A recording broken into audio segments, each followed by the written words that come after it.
The Pearl of Patience. This message was originally preached in January of 1880 by Charles Haddon Spurgeon. The text for our message comes from the book of James, James chapter 5, verse 11. You have heard of the patience of Job, and have seen what the Lord finally brought about. The Lord is full of compassion and mercy. We often need to be reminded of what we have heard, for we are far too ready to forget.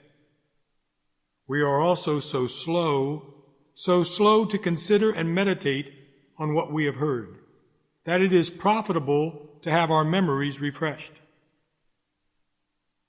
At this time, we are called upon to remember that we have heard of the patience of Job. We have, however, I trust, gone beyond mere hearing, for we have also seen in the story of Job that which was intended to be set vividly before our own eyes. You have heard of the patience of Job and have seen what the Lord finally brought about. Faith, which is the soul's sight, comes by hearing.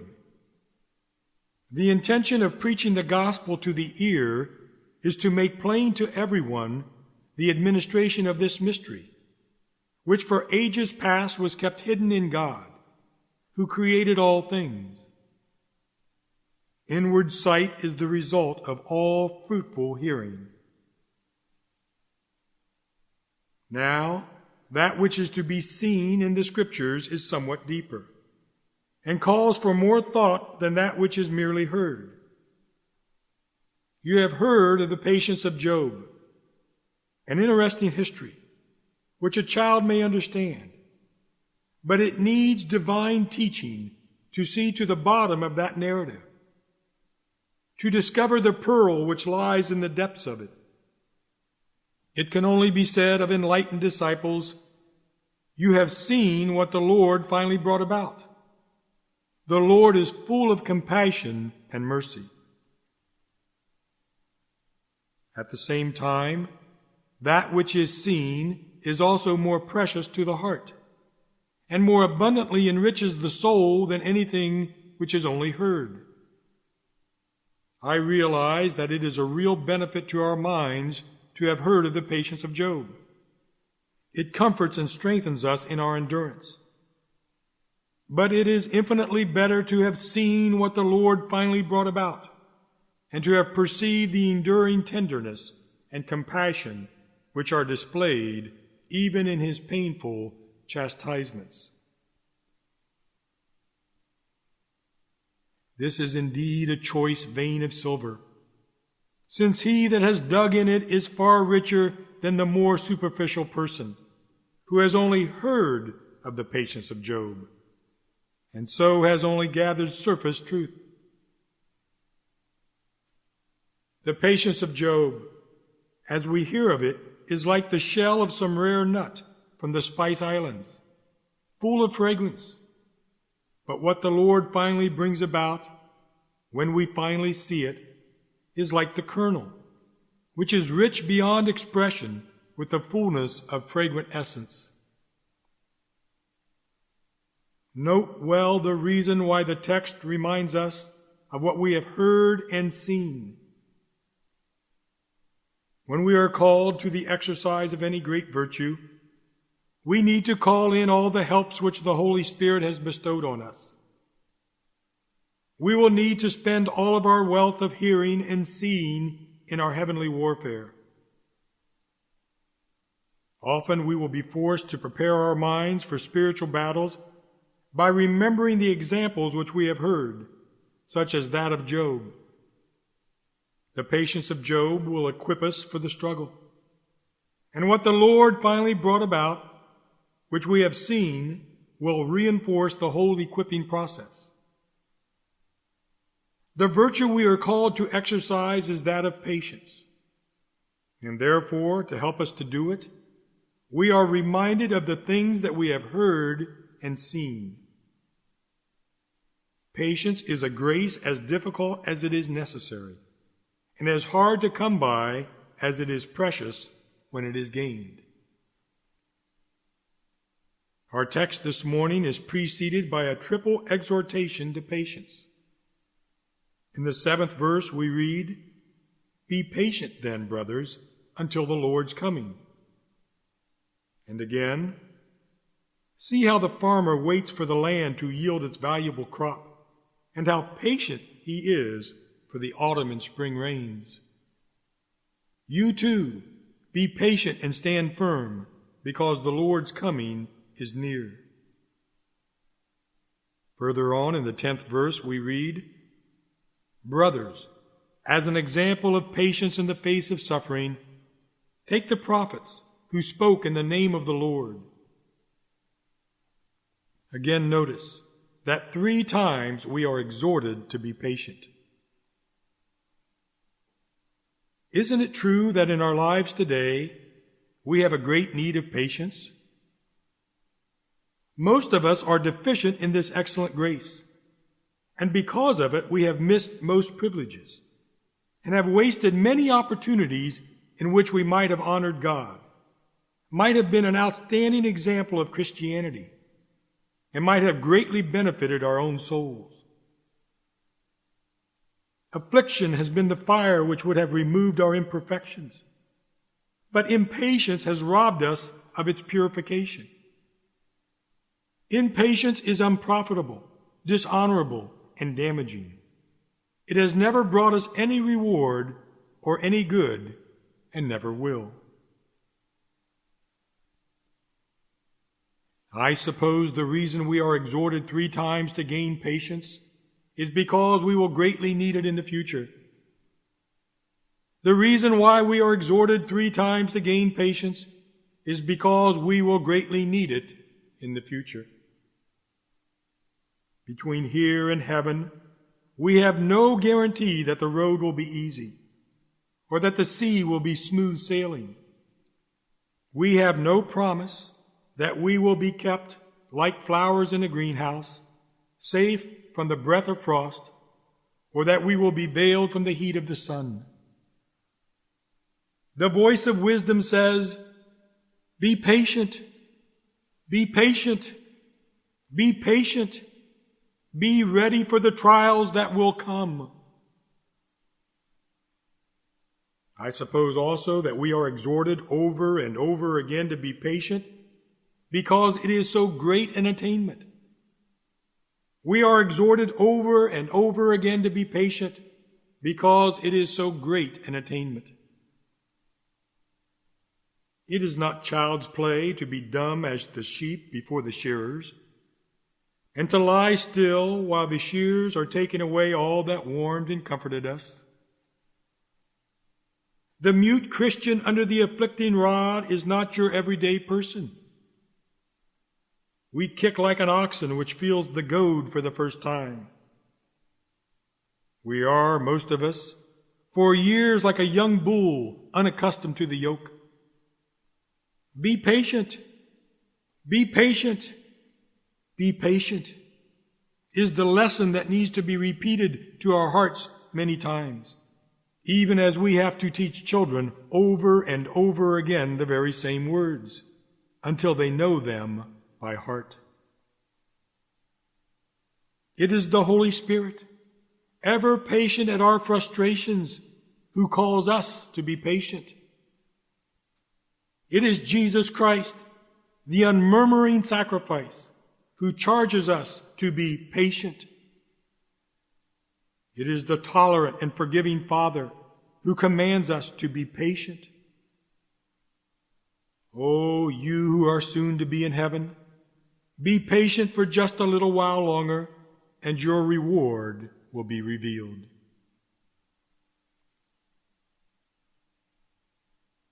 Now let us briefly meditate upon these 2 thoughts. First, we are reminded of the advantage to be patient, and it is not an unheard of virtue. You have heard of the patience of Job.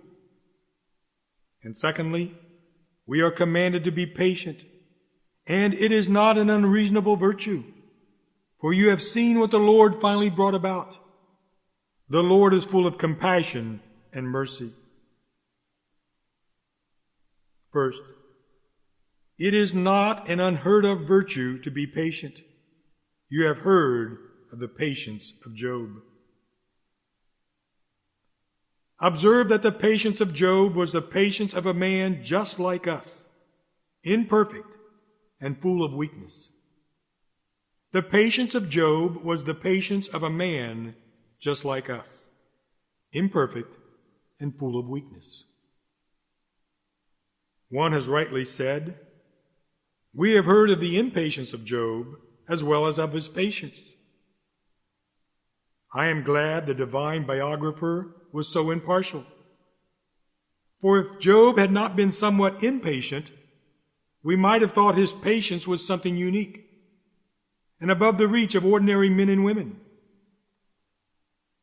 The traces of imperfection which we see in Job prove all the more powerfully that grace can make great examples out of common persons, and that experiencing feelings of resentment under apparent injustice need not prevent a person from becoming a model of patience.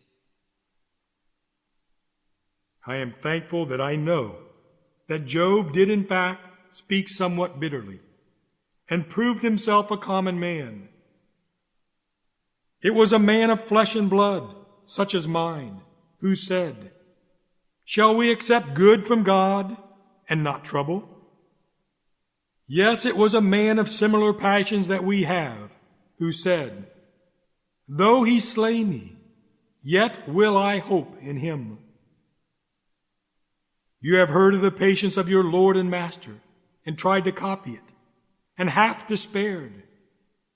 But now you have heard of the patience of his servant Job, and knowing as Job did that your Redeemer lives, you should be encouraged to emulate him in obedient submission to the will of the Lord.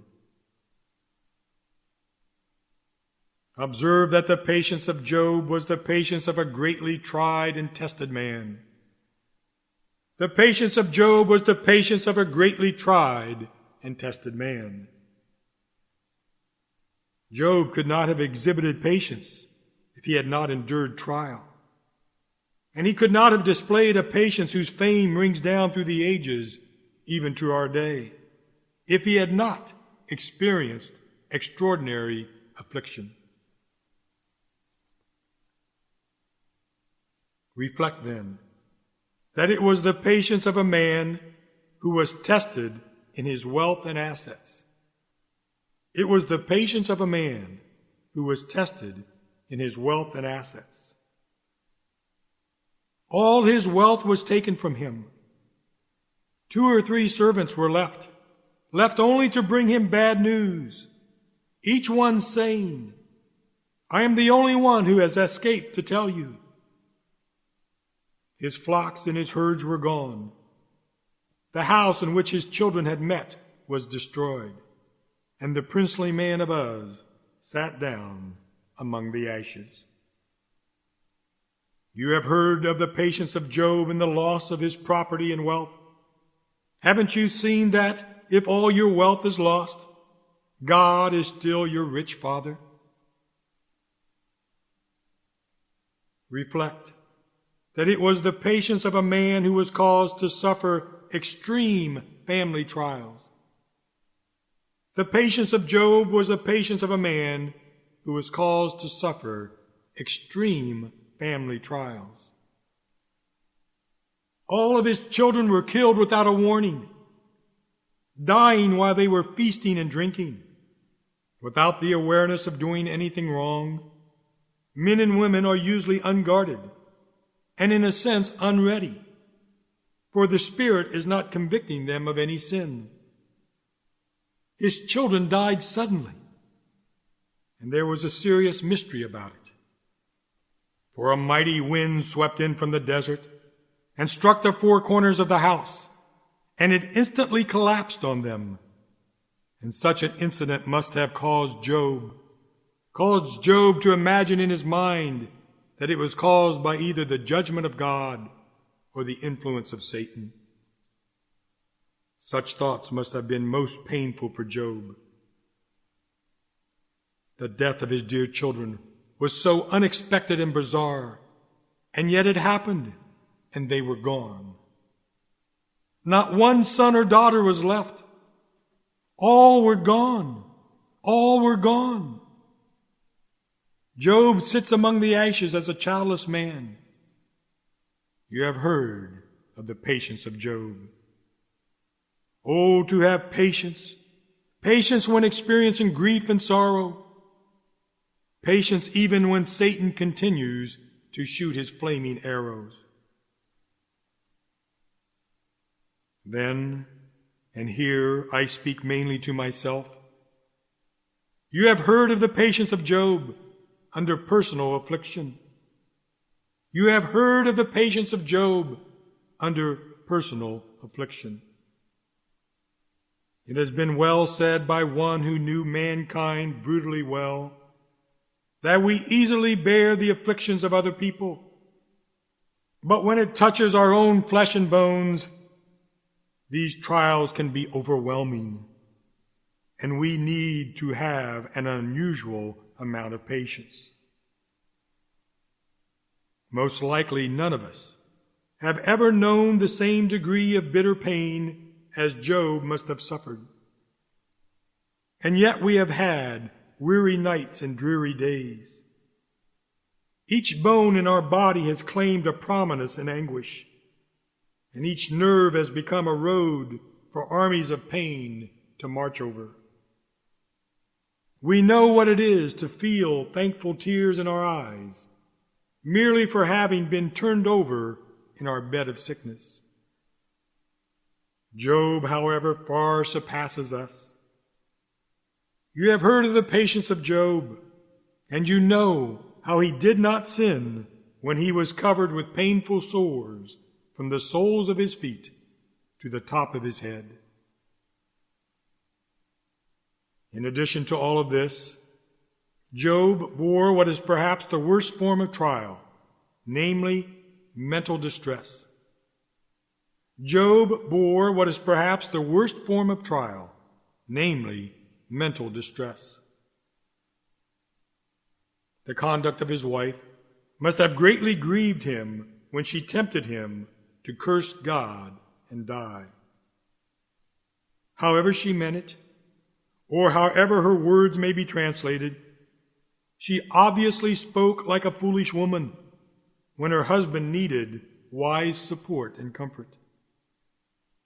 And then those miserable comforters, his 3 friends, oh, how they added to his misery. Cold-blooded mortals sneer at sentimental grievances, but I speak from my heart when I affirm that griefs which do not break bones or cause any financial loss may yet be among the sharpest whips of sorrow.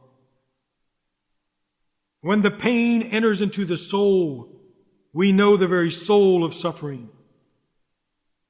See how Job's friends troubled him with arguments and worried him with accusations. They rubbed salt into his wounds. They threw dust into his eyes. Their tender mercies were cruel, though well-intentioned. Woe to the man who in his darkest hour is hissed at by his friends.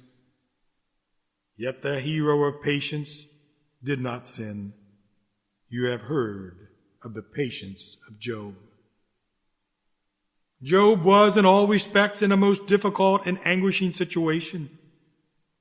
He was not inventing or imagining evil. His sufferings were not imaginary losses nor minor calamities.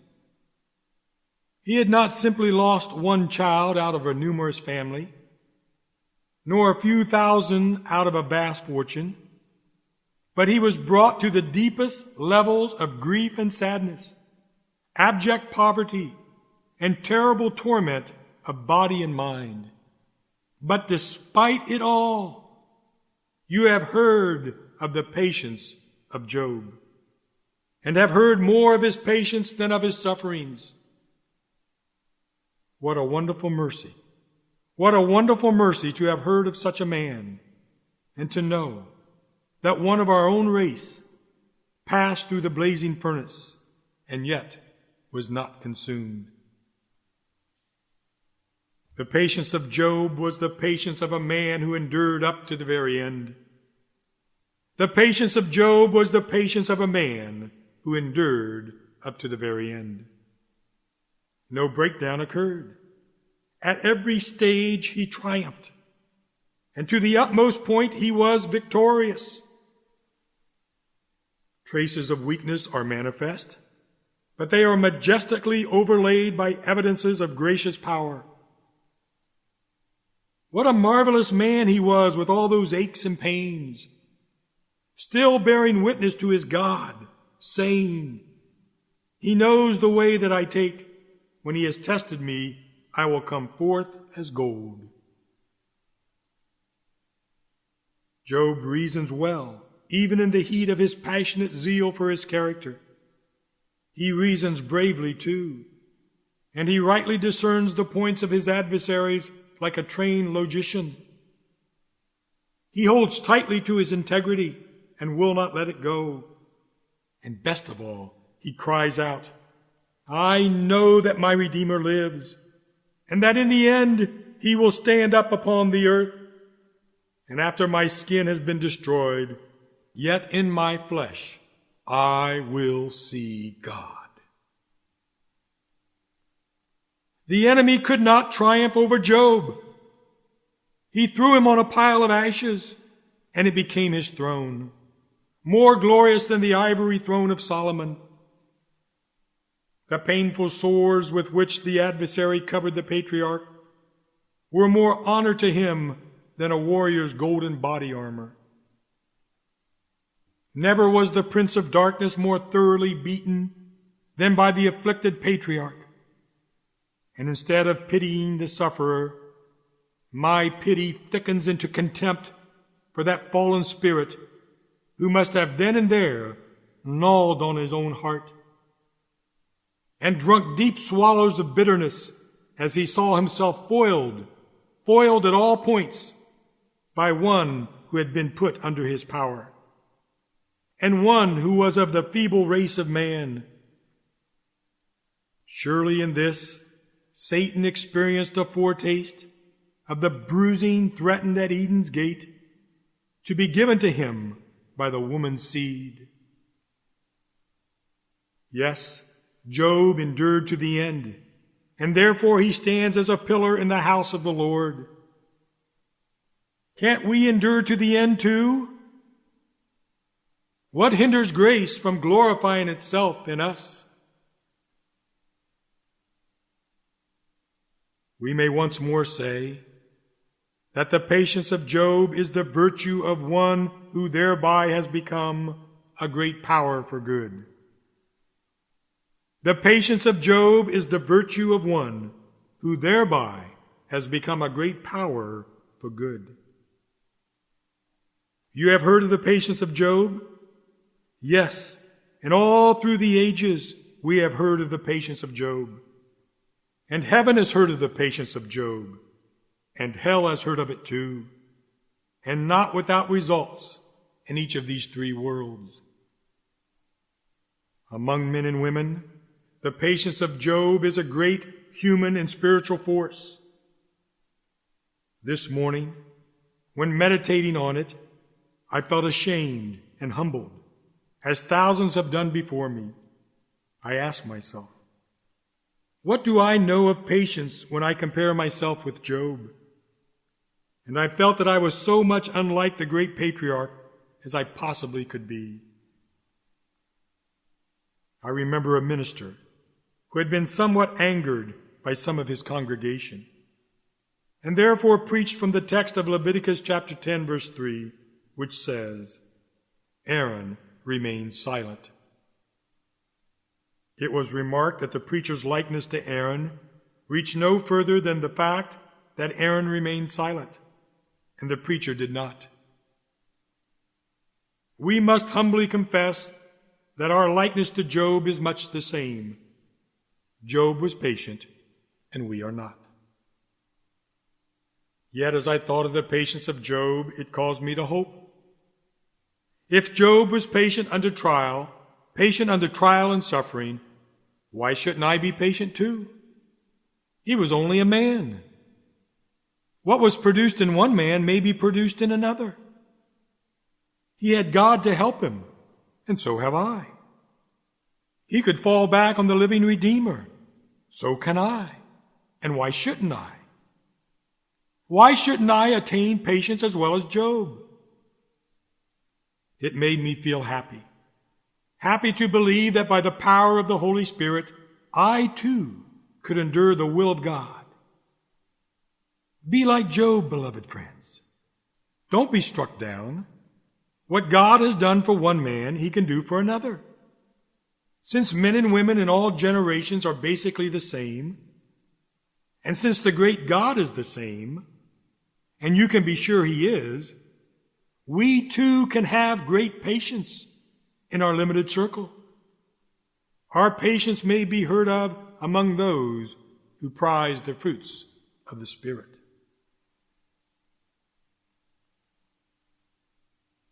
In the second place this morning, it is not an unreasonable virtue to be patient.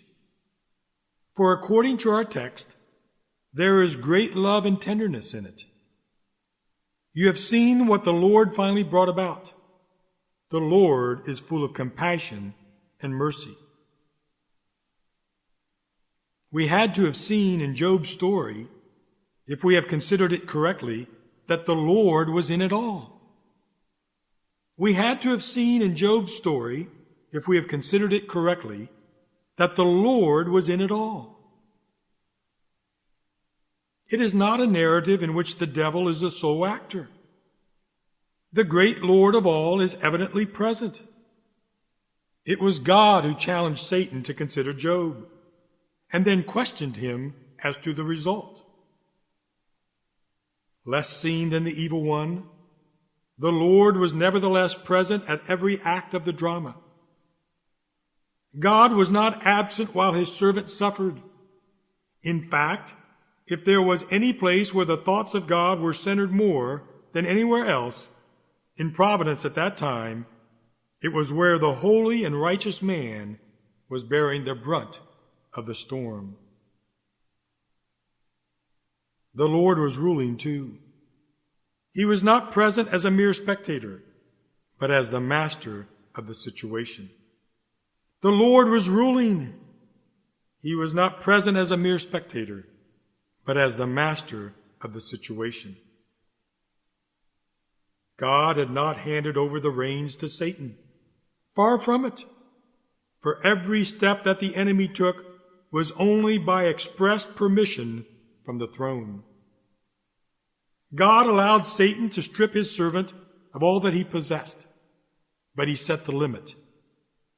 But on the man himself, do not lay a finger. When to complete the test, the enemy was permitted to plague his body, the Lord added, but you must spare his life. The ruling always had a limit.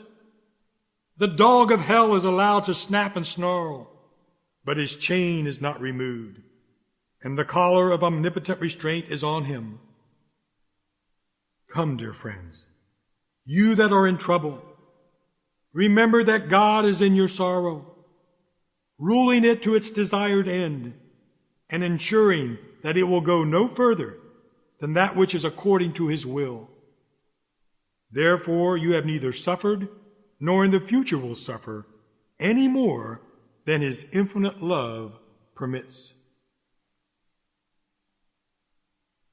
Moreover, the Lord was blessing Job by all his tribulation. The Lord was blessing Job by all his tribulation. Untold blessings were coming to Job while he seemed to be losing everything. It was not simply that the latter part of his life was more blessed than the first, but all along, every part of the testing process was working together for his good. Now we have seen what the Lord finally brought about. He brought about abundant blessings. The Lord was standing by every moment to stop the refining process when it had come to its ordained limits, so that no more of it should happen than that which was really beneficial, and at the same time, no less than what would secure his gracious purpose. The Lord was wise and tender with Job, and even in his case, the painful affliction was not allowed to proceed a single degree beyond the necessary point of intensity. And when we stop to look at Job's entire life, we see that the Lord in mercy brought him out of it all with indescribable advantage. When we stop to look at Job's entire life, we see that the Lord in mercy brought him out of it all with indescribable advantage. He who tested with one hand supported with the other. Whatever Satan's purpose might have been in tempting Job, God had a purpose which overruled that of the destroyer, and that purpose was satisfied throughout the entire ordeal. From the first loss which happened among the oxen to the last taunt of his 3 accusers, it was never a question in the heights of heaven as to the ultimate issue. Eternal mercy was putting forth its irresistible energy, and Job was strengthened through the trial, and to me became a wiser and a better man. Such is the case with all afflicted saints. We too can be patient under our trials, for the Lord allows them. He is ruling in all their circumstances. He is blessing us by them. He is waiting to end them, and He is pledged to bring us through them. Therefore, won't we gladly submit to the Father of our spirits? Isn't this our deepest wish? Your will be done. Will we argue with that which blesses us? Will we complain when the end of the trouble is so near and so blessed? No. We see that the Lord is full of compassion and mercy, and therefore we will be patient. Beloved, let us accept future sorrow with joy, for it is divine love which will add to our remaining years whatever sorrowful seasons may yet come to us. Job's life could have ended without the trial, but if Job, with perfect knowledge of all things, could have had his choice, wouldn't he have chosen to endure the trial for the sake of all the blessings which came of it? We would have never heard of the patience of Job if he had continued in his prosperity. And that first part of his life would have made a very poor example in history as compared with what we now find in the pages of Scripture. Camels, servants, and children make up a picture of wealth, but we can see this any day. The rare sight is the patience. This is what raises Job to his true glory. God was doing good to his faithful servant and even rewarding his righteousness when he counted him worthy to be tested. The Lord was taking the surest and kindest way to bless and honor one who was a blameless and upright man, one who feared God and shunned evil. It was compassionate of the Lord to permit the painful trials to come upon Job for his good. There was more mercy in subjecting him to it than there would have been in screening him from it. False compassion would have permitted the good man to die in his nest, but true compassion puts a thorn in it and made him fly up like an eagle. It was a great mercy after all, which took him out of the state in which he lived in comfort and luxury and threw him into the mire by which he was weaned from the world and made to look more fervently for a better world to come. No doubt, in Job's character, the Lord saw certain deficiencies which we cannot see, which He desired to remove, and perhaps he also selected some special qualities which needed to be supplied. And divine love undertook to complete his perfect character. Perhaps his prosperity had so sunburned him until he had grown somewhat hard in tone and sharp in judgment. And therefore the Lord needed to soften and mellow his gracious spirit. The things lacking were not common virtues, for in these he was perfect, but rather certain rich and rare tints of the higher life. And these could not be imparted by any other means than severe suffering. Nothing more could really be done for Job without this special agency. For doubling the number of his camels and sheep would only enlarge his cares. He already had enough children. He had a sufficient family and earthly things in abundance. But to give him twice the grace, twice the experience, twice the knowledge of God, perhaps twice the tenderness of character he had ever possessed before, was a mode of enrichment which the merciful and compassionate Lord adopted out of the greatness of his wisdom and favor. This was the only way in which Job could be made doubly rich in the rarest of all treasures, and the all-merciful God designed and applied that method. Examining the matter from another point of view, it may appear that Job was tested in order that he might be better able to handle the exceptional amount of property which the Lord had resolved to give to him.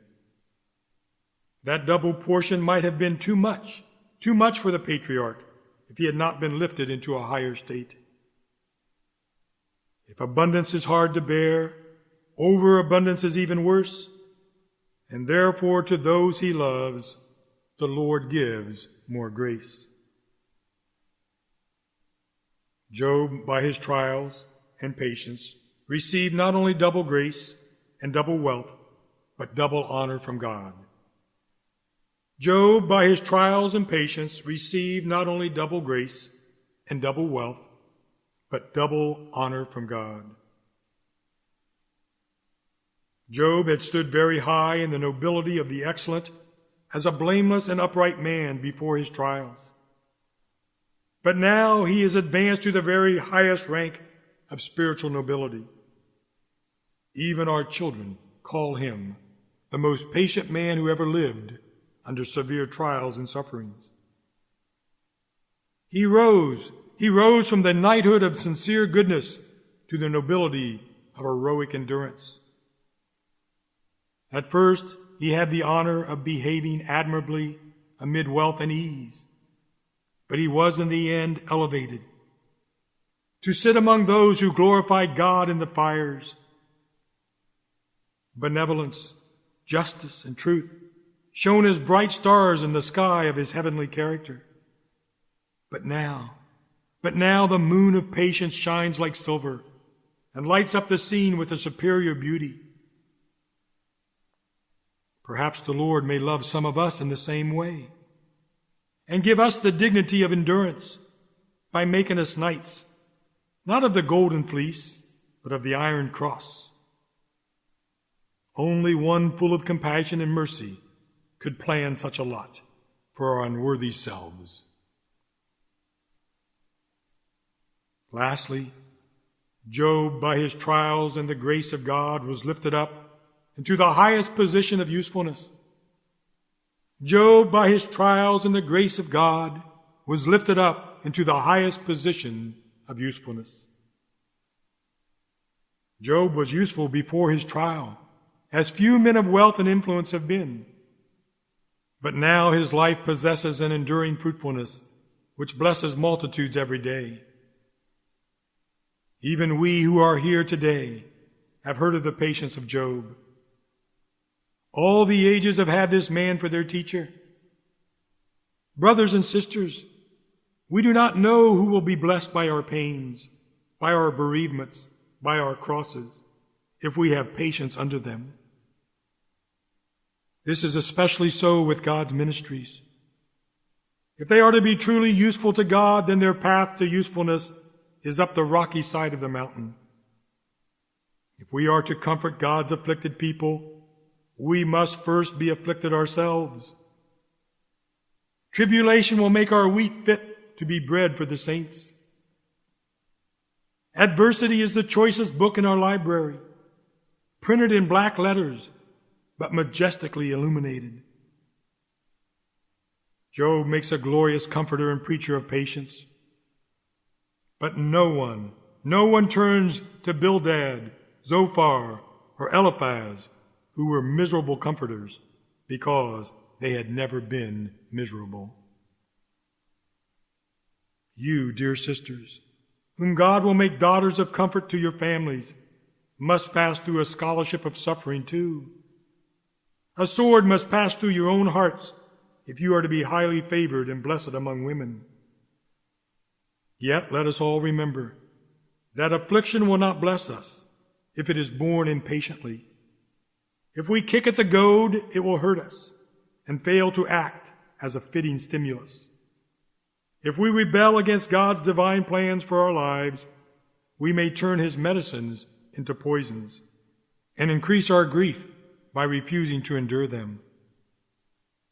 Be patient, be patient, be patient, and the dark cloud will produce a sparkling shower. You have heard of the patience of Job. Imitate it. You have seen what the Lord finally brought about. Rejoice in it. The Lord is full of compassion and mercy. Yield yourselves to him. O divine Spirit, plant in us the sweet gift of patience. For our patient Savior's sake, amen.